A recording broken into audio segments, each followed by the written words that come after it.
I know the phone line wasn't 100% there, but I think he took all this basketball. I mean, I got baseball stories that were Justin Verlander, why the Tigers didn't win a World Series.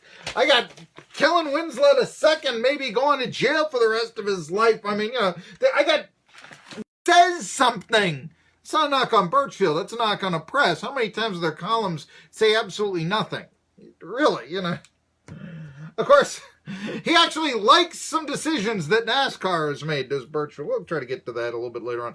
Alan Eisenstock joins me in just a few minutes, though, talking about the status of sports talk radio in the country, which is something, obviously, I really care about that, but so do you, or else you wouldn't be listening. Hey, here's a national story that just, came out about an hour ago, maybe an hour or two ago.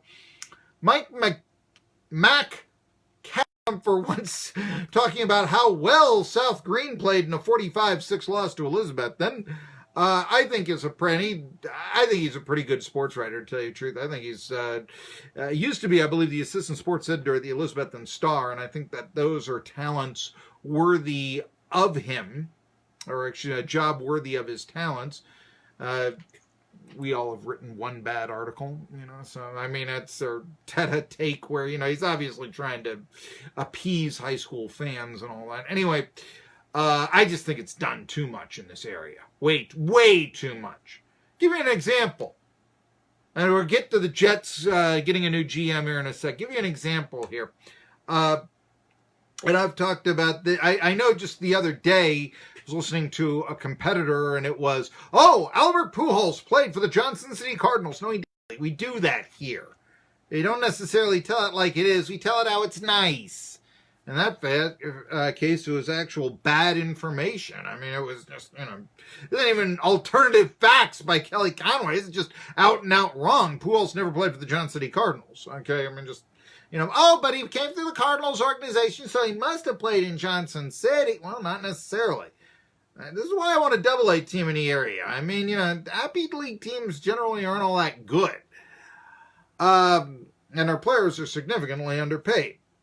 Anyway, but that's an example you could go to. There's so many examples of just, trying to bend over. Let's just say something nice. Adam Gase, who's their head coach, he'll take it on as an interim role. I wonder about Mac, obviously in New York, just be anywhere. I mean, if he goes to Green Bay and he doesn't produce, he's going to be criticized and looked at as a bust. In New York, and especially with the Jets, they'll turn the knife a little bit more than they will the Giants. I mean, I remember the Jets starting off 0-2 and headlines reading, 2 games and the season's over. That's harsh. Also, it was accurate at the time, but, a young quarterback and all. There's some room for optimism. And yeah, room for optimism because Bell's going to be in a backfield. And the Patriots can't win forever, right? Right? And how good can the Bills and the Dolphins be this year? I mean, really? But anyway, the Gase will be the interim GM. Jets say they'll search for a new GM. New York Post is saying keep an eye on the Eagles vice president of player personnel. His name is Joe Douglas.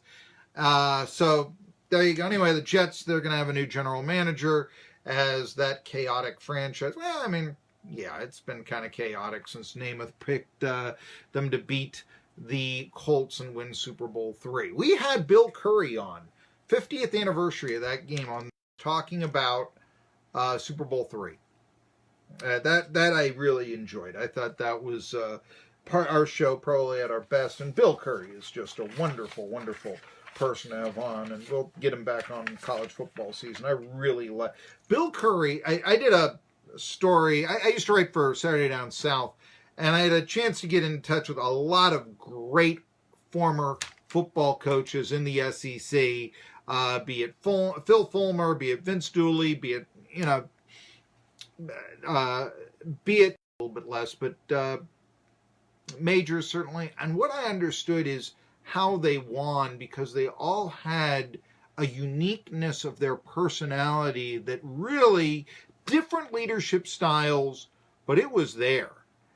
And is totally genuine. How do you get, I know he's a native Kentuckian, but, how do you get Tim Couch to play for Kentucky?